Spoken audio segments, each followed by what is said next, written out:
Luna, tri-lane, a lot of early firepower, pretty much a guaranteed kill on anybody if they decide to put Boxy into that lane at any point in the early game. And you can pretty much leave a Dawn alone against a Terrorblade if the meta's down. Yeah, one of the trends of this tournament, I feel like, is we are using those portals more and more and more to gank the side lanes, right, and make these sort of, as you said, pseudo tri-lane sort of situations where you're just constantly moving with one of your heroes. So I think a lot of this game might come down to how much Boxy gets done. Easier to kill for that Thunder God's Wrath. Instant bottle refill. So Nisha has massive resource advantage on Makoto here, but he's arcane bootsing up. I mean, this is a contest for sure, or at least you're going to get the 50-50 and DD top. Really nice news for Talon. That is a rune that Nisha really needed here. Nisha's got to fight for this one. Thunder God's Wrath bursts down the Tusk, and looks like Insania is going to be in trouble as well. They only need a couple more hits, and they will easily get that. Makoto walks away, hops away with the double kill. Really big snag there. Makoto just living the dream start. First account. Can't set anything up for the Luna and play around Makoto. They're giving Nisha absolutely nothing for free. Yeah, who's hunting who in this game? They're going to jump on Makoto here for the slowdown attack speed plus a beautiful Fissure. They do have the Dawnbreaker though, and that's going to be the extra bit of help that they need to be able to burst down Makoto. Nisha commits. Can he finish him? They do. Zai managed to bring him down, but Nisha's going to have to give up his life for that one. And Jabs is on cleanup right now. 2 kills already. Look to chase after Zai, but Mickey does manage to sneak away Wisdom Rune before the rotation can come from Talon. I mean, that is a weird position for Mickey to be in alone, right? Yeah. Just walk up mid lane, you get Echo Slam. Maybe not expecting the blink to be this fast, but it was Brown Boots rushed by Q. Quick Thunder, and the burst damage, it comes in.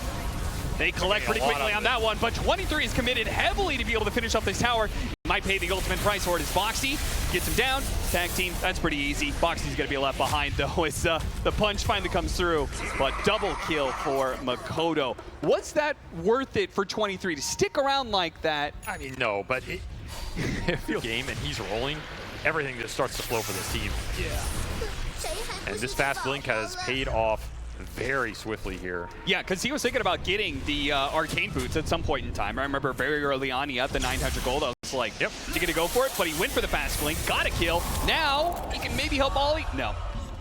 That's just enough burst. And this is the combo we should be seeing a lot from Liquid right here. Storm Seer and Ancient Apparition helps out a lot to be able to land that Ice Blast.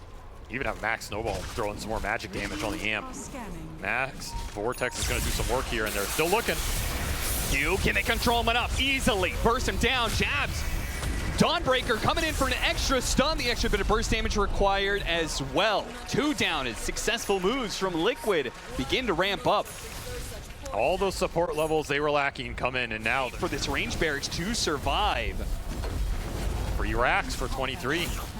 And he's still halfway through his meta. Oh, Mickey's just going in with Silverhead. Trying to get a little bit of scouting, but Q, who they wanted, managed to get the TP away. They do have the Dawnbreaker ultimate. They all managed to hop out of it, so no chance. They are dying. 23 is beating back Mickey. Nisha goes to the kill onto Q, diving with his BKB. Actually, the last second of the stun, not quite good enough. Still, though, Talon are retreating successfully, even if it is a 1 for 2.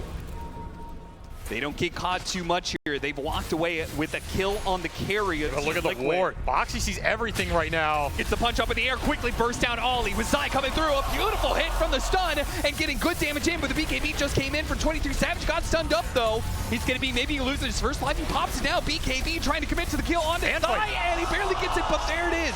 The life goes down. Zai's going to walk away. Now he doesn't have a BKB on his second life. This is bad for 23. Bad for Talon.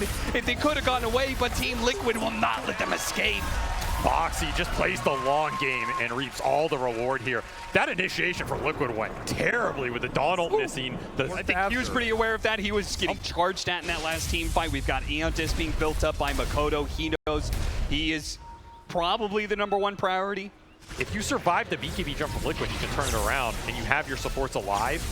That looks okay for you. Nisha again, just diving in deep because it allows the Dawnbreaker to get the positioning, and once again, they kill first. This time around, the Supernova is going to go down, but Team Liquid are being able to disengage away from it. They can't let Zai get away. No way that he gets out of this for free. So they'll kill him, trading 1 for 1. Ultimately, I mean, you traded a 4 position for a 3. Surely that's fine for Talon. Yeah, you're okay with that if you're Talon. Liquid just not expecting everybody to be there. They had a pretty good jungle ward. That would have been the comment for sure. Boxy leading the charge off the smoke. He's going to break some smokes, and that gives an opportunity for the jump in from Nisha, but they pop their BKB on Jabs. They didn't quite finish up the initiation onto the Earthshaker, or maybe they do get him.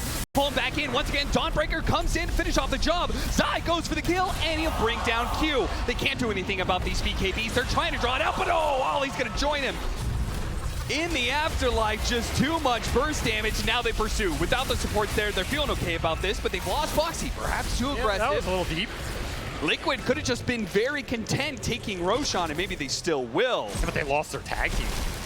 Yeah, that helps speed it up also quite a bit. switching sides. Makoto grabs an Arcane Rune, and Talon are TPing top. Their supports are up in 20 seconds. It's going to be dire side Roshan. Oh, they're going to run into each other. They can actually get a free kill onto Insania. This would make the numbers go fully in the favor of Talon. Insania just too fast for himself. He got here way ahead of time. Yeah, guys, where are you at? I mean, it's disconnected right now. Roshan fight all in. Because you could have gone a survivability item here if you're 23. You could have gone something like Satanic, even into the A blast. It's not really been hitting you. But they got it. Oh, Jeff picked up the Aegis. 23 isn't going to have that extra life. Is he going to be fine, though? Mickey in there with a BKB, but he... Oh, the Satanic! Oh, wait! Mickey! He managed to push through both of those heroes, 1 versus 2, and the rest of Talon are crumbling to the initiation of the Storm Sphere. Makoto's going to try and get away, but remember, this was an all-in. They took away the Aegis. That means 23 can't join in this fight. They buy back, but for what? The supports will not have cores join them in this second part of the fight, and they're just going to be hunted down now. Diebacks on the side of Talon. Oh no, Talon, what have you done? That A blast did some serious work, right? Because jump here. No meta for 70. You're not afraid of anything happening. Jabs used his buyback earlier. I mean, number 10 for him would be a death sentence here. BK gets close, pops the break. He gets off the BKB, though. This time around, the Fisher is really nice. He gets on to 2. They're going to turn around, try and deal with the Supernova. Mickey's hitting it. He's Thunder to get it while they've also finished off the Terror Blade. No Thunder opportunity. They pop the cheese on Jabs, but without a Terror Blade, there's really nothing left for Talon. They're going to call it here. GG. Team Liquid continuing to have Talon's number in playoff series. Get yet another victory. And that was one of the more dominant ones of the year. What did Jabs have to do in this game other than just sit there and take the pain? It was pretty much 23 Savage and Makoto against the world because the 2 supports couldn't play the game because of Nisha, and the rest of the Team Liquid made sure that Jabs couldn't do anything either. So that's the downside sometimes of these static heroes. Like Zeus, he can play aggressive. You get like really fast Phylactery, Kai or something, you're running into them and taking these fights, and you have a lot more stuns to play off of. Shaker, he can kind of do that with the poke game, but it's not as reliable lockdown-wise. Them pushing that high ground, them being able to go on the back lines in the Storm, like they kill off like the Earthshaker, they kill off the Zeus, and then it's easy for all the heroes to kind of come together and then focus down the TV. They're just so susceptible to this jump.